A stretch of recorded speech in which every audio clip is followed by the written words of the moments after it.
Assalamualaikum warahmatullahi wabarakatuh. Baiklah, saya lanjutkan materi untuk kuliah kimia organik.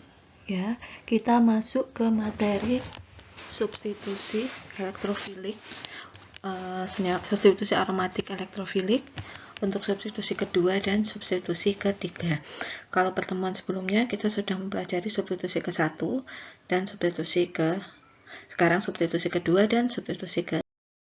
Nah, pada prinsipnya substitusi 2 dan ketiga masih menggunakan dasar reaksi substitusi 1 sebagaimana slide sebelumnya. Jadi kalau kemarin substitusi 1 itu adalah kita mempelajari bahwa ada 5 dasar reaksi substitusi aromatik pada bensennya. Jadi ada nitrasi, sulfonasi, halogenasi, alkilasi, dan asilasi. Nah, pada substitusi kedua dan ketiga itu juga dasar reaksinya sama. Ya, jadi kalau nitrasi yang digunakan adalah asam nitrat dan H2SO4, maka nitrasi substitusi 2 dan ketiga juga reagennya tetap sama. Ya, nah, yang membedakan adalah karena kalau substitusi 2 dan substitusi 3 itu sudah ada gugus yang menempel pada cincin bensen, ya, sehingga gugus berikutnya yang akan menempel itu harus pada posisi tertentu. Kalau substitusi pertama kemarin, ya, cincin bensen itu masih kosong, sehingga secara otomatis gugus atau elektrofilnya itu akan menempel di posisi pertama. Nah, sedangkan kalau substitusi kedua, ya, atau disubstitusi, maka sebagaimana sifat benzena, gugus itu bisa menempel pada posisi kedua, pada posisi ketiga, atau posisi 4, atau bisa menempel pada posisi orto, meta, dan para. Ya, nah, gugus-gugus yang sudah ada pada cincin bensen itu akan mempunyai efek baik reaktivitas terhadap cincin, ya, dan juga orientasi, ya, pada gugus berikutnya yang akan menempel pada cincin. Ya, jadi gugus yang sudah ada itu akan menyebabkan bensen menjadi bersifat reaktif atau tidak reaktif. Ya, selain itu juga akan mengarahkan gugus berikutnya, ya, pada posisi tertentu. Ya, apakah di posisi orto, meta, atau para.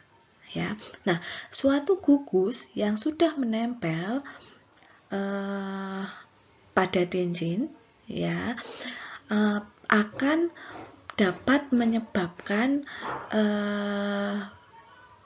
senyawa tersebut itu akan menjadi lebih aktif dibandingkan benzena.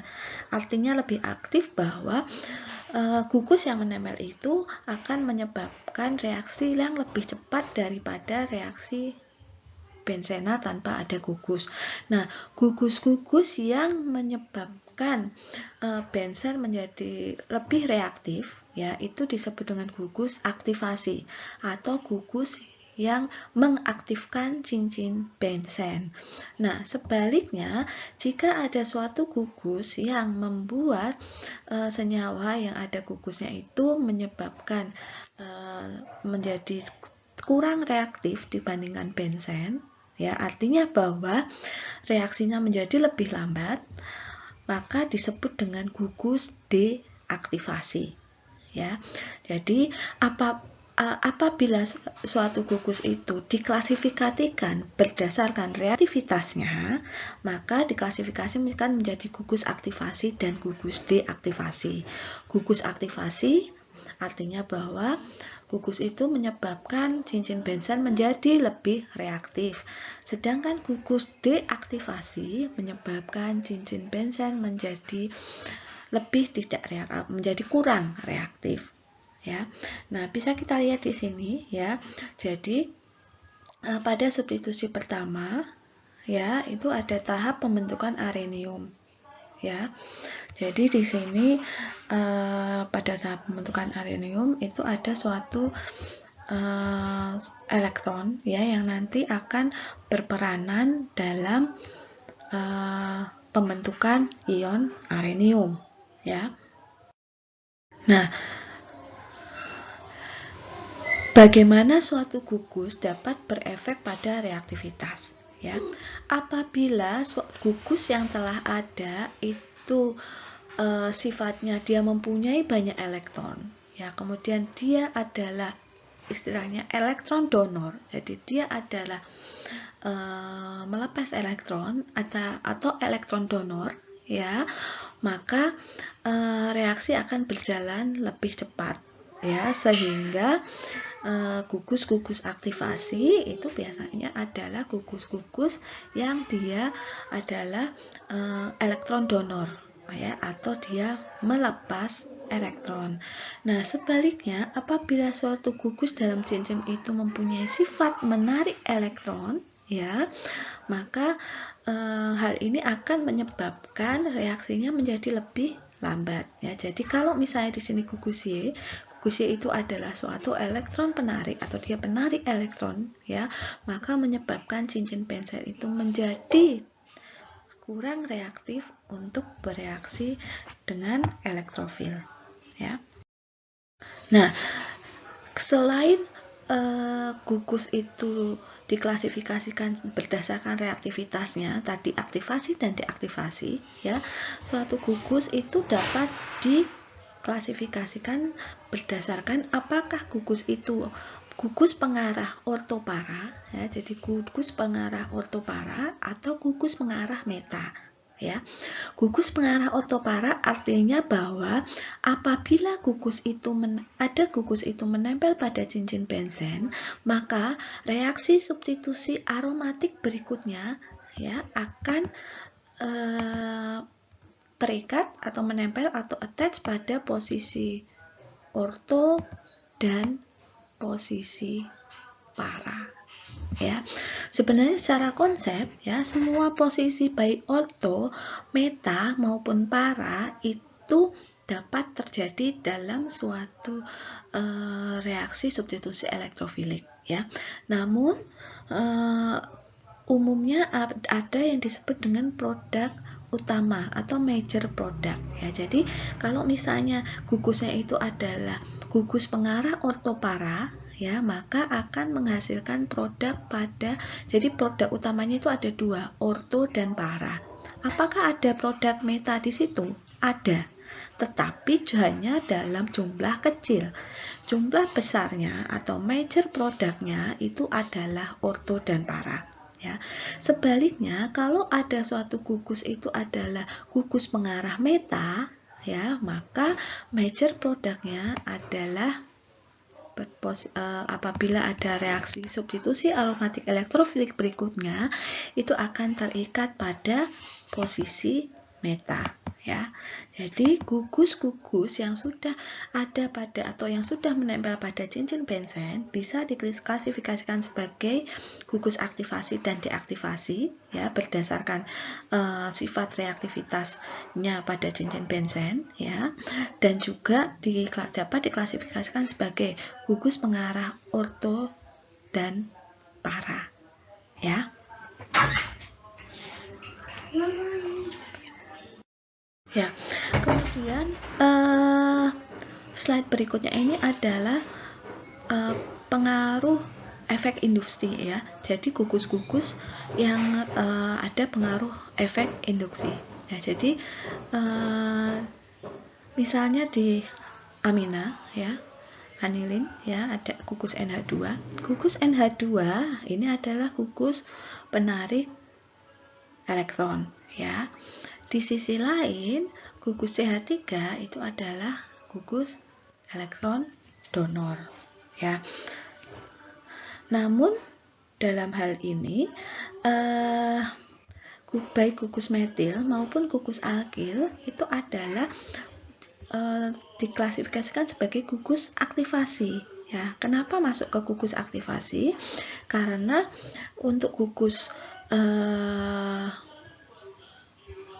amina di sini NH2, N itu mempunyai sifat elektronegatif yang lebih tinggi dibandingkan dengan C di sini, ya. Jadi kalau CH3 dia adalah gugus penarik gugus pelepas elektron atau elektron donor, ya. Sedangkan kalau N itu di sini sebenarnya adalah gugus penarik elektron karena adanya sifat induktif. Namun di sini N itu mempunyai sifat elektronegativitas yang lebih tinggi dibandingkan dengan C yang pada metil, sehingga metil dan alkil itu diklasifikasikan sebagai gugus aktivasi. Ya, jadi meskipun gugus amina itu mempunyai sifat menarik elektron karena adanya sifat induksi, ya, induktif efek, ya, tapi masuk dalam gugus aktivasi karena amina itu mempunyai kemampuan untuk memberikan elektron atau sebagai elektron donor, ya, melalui resonansi, ya, efek resonansi, ya. Jadi kalau suatu gugus itu dia mempunyai kemampuan sebagai elektron donor, maka dia klasifikasinya adalah sebagai gugus aktivasi.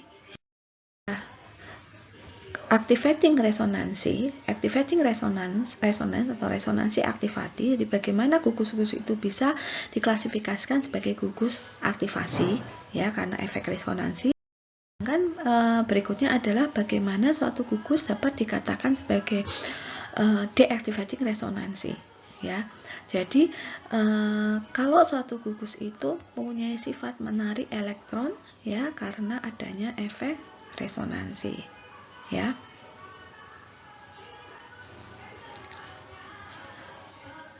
Jadi gugus CHO di sini, ya, dia adalah mempunyai efek menarik elektron, ya, karena adanya efek resonansi, ya.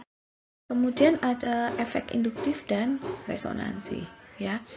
Untuk memperkirakan apakah suatu benzena tersubstitusi itu mempunyai banyak atau lebih sedikit elektron daripada benzena, maka harus dipertimbangkan adanya net balance, ya, baik efek induktif maupun efek resonansi. Jadi harus ada perkiraan, ya, berapa efek induktif dan efek resonansi dan mana yang lebih dominan, ya.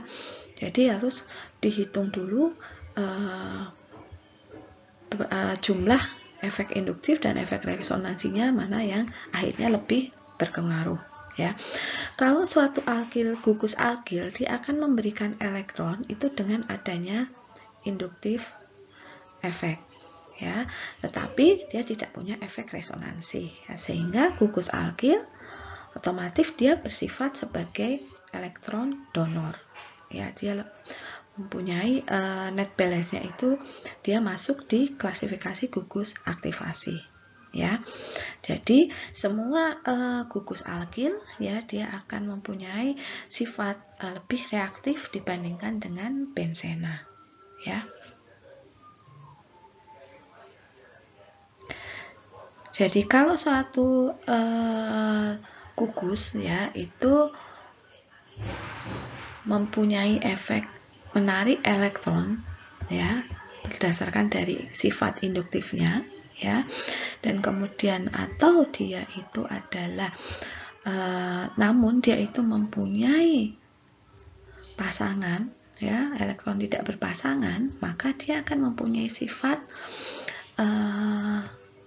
elektron donor, ya, karena resonansi, ya. Jadi harus lihat bagaimana sifat induktifnya dan bagaimana sifat resonansinya, kemudian nanti dibandingkan, ya, mana yang akhirnya bersifat lebih besar, ya, untuk menentukan apakah gugusnya itu aktivasi atau deaktivasi, ya. Nah, kalau untuk halogen itu dia mempunyai efek yang tadi, ya, efek yang kontradiksi, ya. Jadi sebenarnya atom halogen itu adalah atau gugus halogen, dia mempunyai sifat penarik elektron, ya, dia menarik elektron, ya, karena efek induksi. Penarik elektron karena efek induksi, karena halogen dia mempunyai elektronegativitas yang tinggi, ya.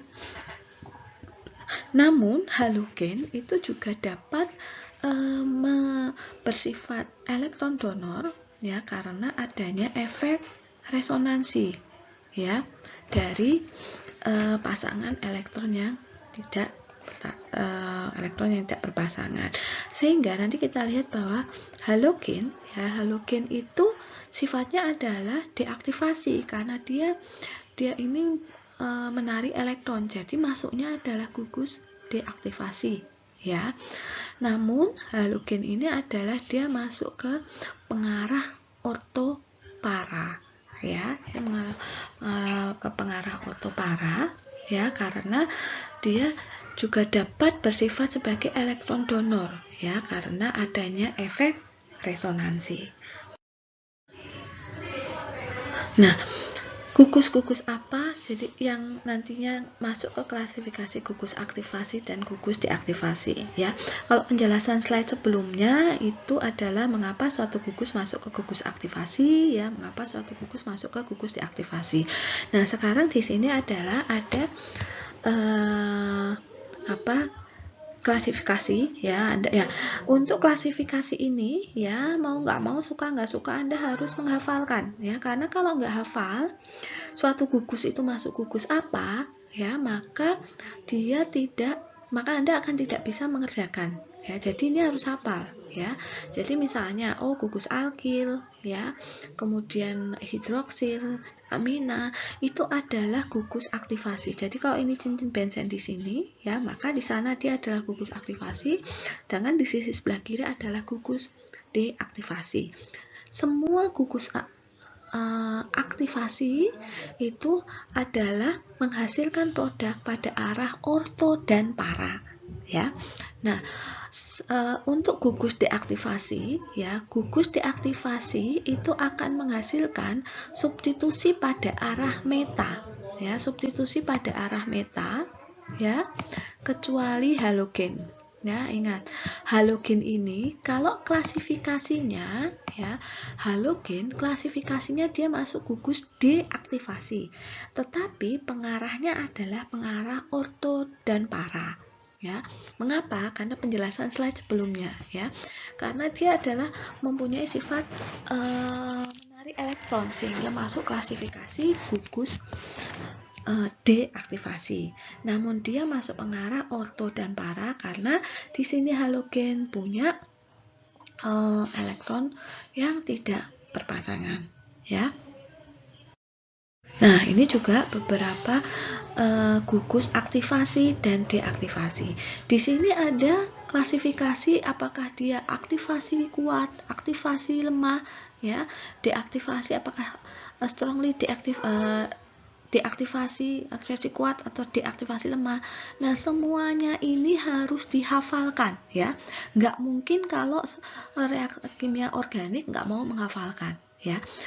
Namun saya nggak ingin Anda menghafalkan reaksinya, ya. Tetapi kalau gugusnya, klasifikasi gugus, apakah suatu gugus itu masuk gugus aktivasi ataupun gugus deaktivasi, ini Anda harus hafal, ya. Dan khususnya pada aktivasi kuat, lemah, atau sedang, karena ini nanti akan berpengaruh pada reaksi substitusi ketiga, ya. Oke. Nah, ini saya summary di sini, ya.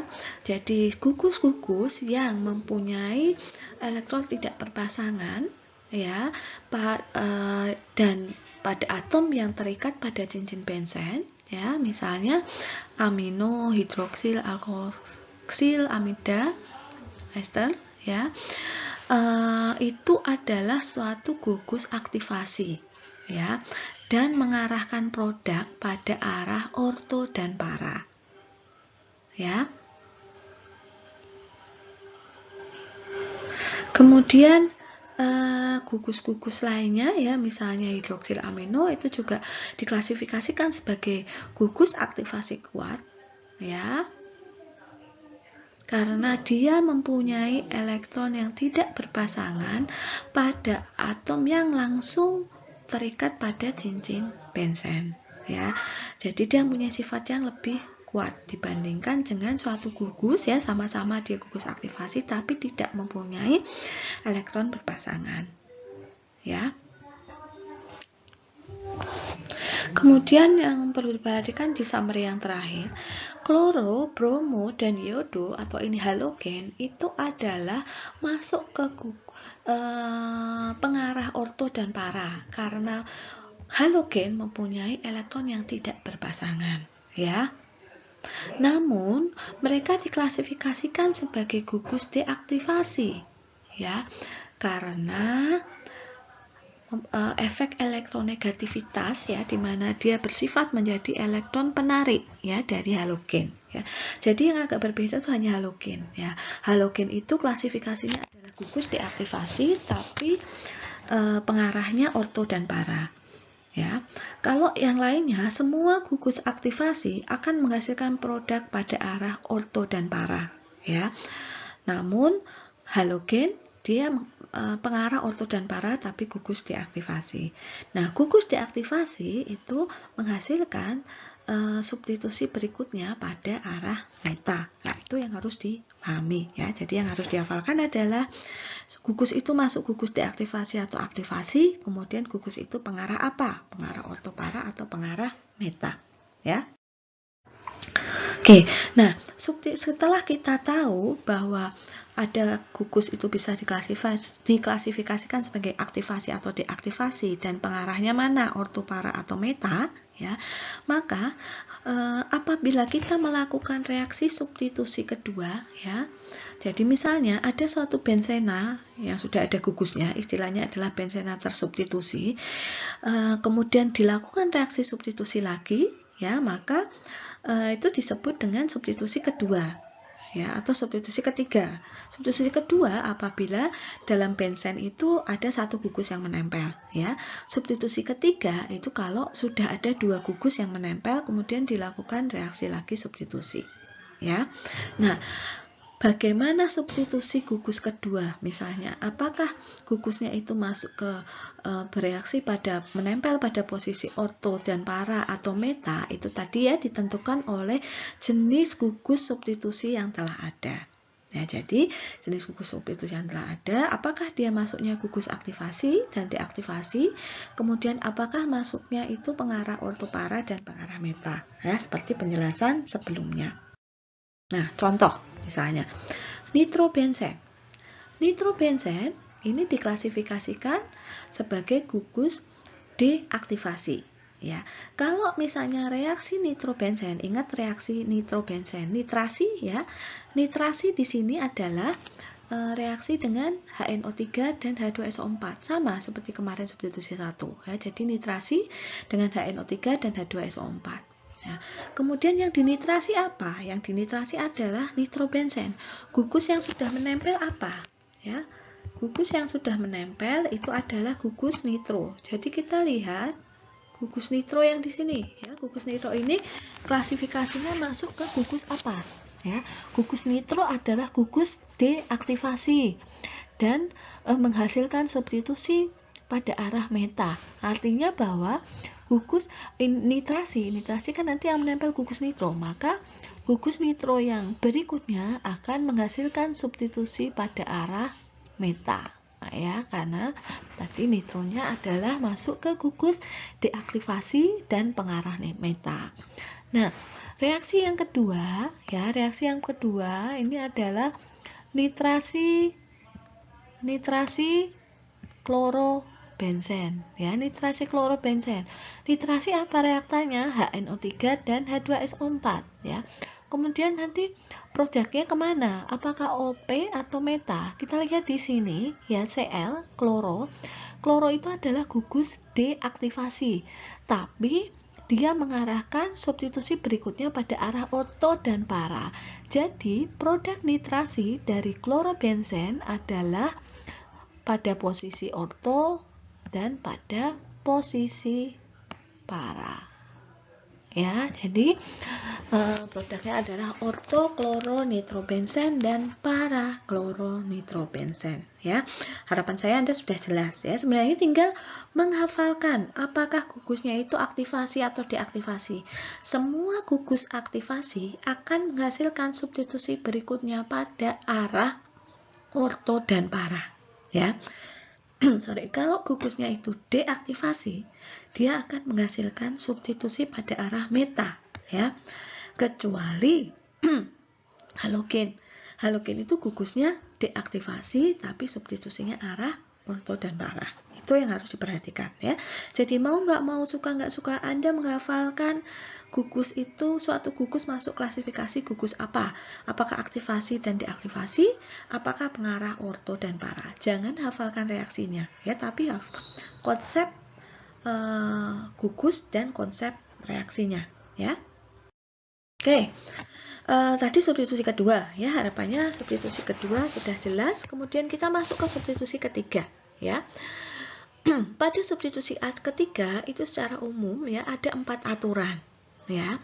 Aturan yang pertama, jika dua gugus yang telah ada mengarahkan substitusi gugus ketiga pada arah yang sama, maka gugus ketiga akan tersubstitusi pada posisi tersebut. Maksudnya bagaimana? Ya, coba lihat pada senyawa paranitrotoluena.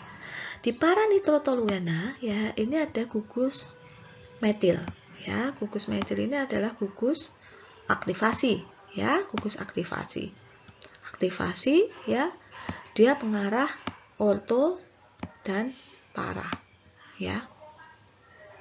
Kalau kita lihat berdasarkan dari posisi gugus alkil di sini, di mana posisi substitusi berikutnya? Substitusi berikutnya itu kan pada arah orto. Mana arah orto dari CH3? Arah orto dari CH3 itu adalah di sini, ya, atau paranya di sini. Nah, nggak mungkin karena sudah ada gugus. Jadi kalau tidak di sini, di posisi yang ini, ya, berarti dia akan kalau kita lihat atau menurut CH3, maka substitusi berikutnya itu akan disubstitusi pada posisi 2 atau pada posisi orto, ya, sehingga ini tadi, ya, orto terhadap CH3 itu adalah di sini, ya. Kita lihat kalau berdasarkan dari gugus NO2, ya, dari gugus NO2 itu adalah gugus deaktivasi, ya, gugus deaktivasi, dan pengarahnya adalah meta, ya. Kemudian di mana posisi meta menurut NH2? Posisi metanya NH2 adalah di sini, ya. Artinya apa? Baik CH3, ya, maupun NO2 itu mengarahkan posisi gugus berikutnya itu pada arah yang sama, ya. Kalau arahnya sama, ya, makanya gugus ketiga akan menempel atau akan tersubstitusi pada posisi tersebut. Jadi misalnya dibrominasi, misalnya paranitrotoluena dilakukan brominasi, ya. Brominasi pakai apa? Brominasi kan halogenasi, ya. Berarti pakainya Br2 dengan katalis asam Lowisnya FeBl3 atau AlBl3, ya, maka Br akan menempel pada posisi yang pada posisi 2, ya, di sini, ya. Mengapa? Ya dari penjelasan yang tadi, ya, karena baik menurut CH3 maupun NO2 keduanya adalah mengarahkan pada arah yang sama, ya. Oke. Kedua, jika dua gugus yang telah ada mengarahkan pada arah yang berlawanan, maka gugus yang lebih aktif akan menentukan posisi substitusi pada gugus ketiga, ya. Nah, jadi kalau misalnya kita lihat gugus yang ada di sini adalah OH hidroksil, ya, dia adalah gugus aktivasi, ya, mengarahkan pada arah orto dan para. Jadi ortonya menurut OH itu adalah di sini, ya. Sedangkan kalau Cl ini adalah gugus deaktivasi, ya, gugus deaktivasi, ya. Namun pengarahnya adalah pengarah orto. Menurut Cl, ya, kalau kita lihat dari sudut pandang Cl, ya, maka posisinya substitusi berikutnya itu adalah di sini, ya. Nah, dua gugus ini mengarahkan substitusi berikutnya pada arah yang berlawanan. Kan nggak mungkin ada satu gugus menempel pada dua posisi, ya. Jadi kita harus menempelkan gugus itu hanya pada satu posisi. Kita ikut siapa, ya? Kita ikutin arahan dari OH, dari hidroksil. Kenapa? Karena gugus OH ini adalah gugus aktivasi, ya. Jadi gugus aktivasi, ya, sehingga misalnya dilakukan klorinasi, ya, maka Cl akan menempel pada substitusi pada posisi 2, ya, atau orto terhadap OH. Kenapa? Ya karena OH itu dia gugusnya adalah gugus aktivasi, sementara Cl itu deaktivasi. Kita ikut atau arahnya itu ditentukan oleh gugus yang lebih aktif. Jadi kalau gugusnya aktivasi sama deaktivasi, ikut yang aktivasi. Kalau dua-duanya aktivasi bagaimana? Kalau dua-duanya aktivasi, ya kita pilih yang aktivasi lebih kuat. Nah, oleh karena itu kita perlu menghafalkan, ya, gugusnya itu aktivasinya kuat, sedang, atau lemah, ya. Ini kan harusnya ada ini, ya, asam Lewis, ya, Fe, Cl 3, ya.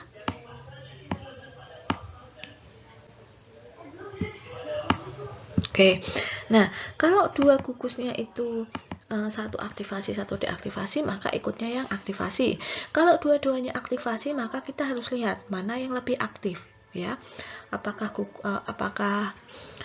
gugusnya itu aktivasi kuat, sedang, atau lemah, ya. Jadi pilih yang lebih kuat. Nah, sekarang bagaimana kalau dua gugusnya itu deaktivasi, ya? Jika ada dua gugus deaktivasi pada cincin benzen, ya, maka substitusi ketiga ini sulit terjadi. Ini kenapa saya beri warna merah, ya? Karena ada beberapa literatur yang